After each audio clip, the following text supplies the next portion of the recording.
विश्वतेज देशमुख यांची संपतराव देशमुख अर्थात डोंगराळ दूध संघाच्या चेअरमनपदी तर व्हाईस चेअरमनपदी अशोक साळुंखे बिनविरोध. Sampatrao Deshmukh coop milk union limited Kadepur अर्थात डोंगराळ दूध संघाच्या चेअरमनपदी विश्व संग्राम फाउंडेशनचे संस्थापक अध्यक्ष विश्वतेज संग्राम देशमुख यांची तर व्हाईस चेअरमनपदी अशोक साळुंखे यांची बिनविरोध निवड झाली. निवड सभेच्या अध्यक्षस्थानी निवडणूक निर्णय अधिकारी जिल्हाधिकारी डॉक्टर अशोक काकडे तर सहाय्यक प्रांताधिकारी तथा उपजिल्हाधिकारी रणजित भोसले, सहाय्यक सांगली जिल्हा दुग्ध विकास अधिकारी दीपा खांडेकर होत्या. विद्यमान अध्यक्ष राजकुमार निकम व व्हाईस चेअरमन चंद्रकांत गोरख पाटील यांचा कार्यकाल पूर्ण झाल्याने रिक्त झालेल्या पदावर संचालक मंडळाची सभा बोलवण्यात आली होती.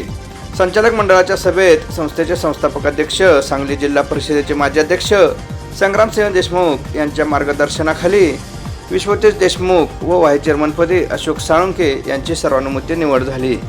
यावेळी संचालकपदी विजय सायजी यादव, रमेश निवृत्ती कदम, संजय एकनाथ मोरे, राजकुमार लक्ष्मण कनसे, सुधीर तानाजी जाधव, सुभाष रामचंद्र सूर्यवंशी, प्रकाश भगवान खांबळे, सविता चंद्रकांत पाटील आणि उज्ज्वला आबासो करांडे यांची निवड करण्यात आली. निवडीनंतर नूतन पदाधिकाऱ्यांनी टेंबू योजनेचे शिल्पकार स्वर्गीय आमदार लोकनेते संपतराव देशमुख यांच्या प्रतिमेस पुष्पहार अर्पण करून आशीर्वाद घेतले.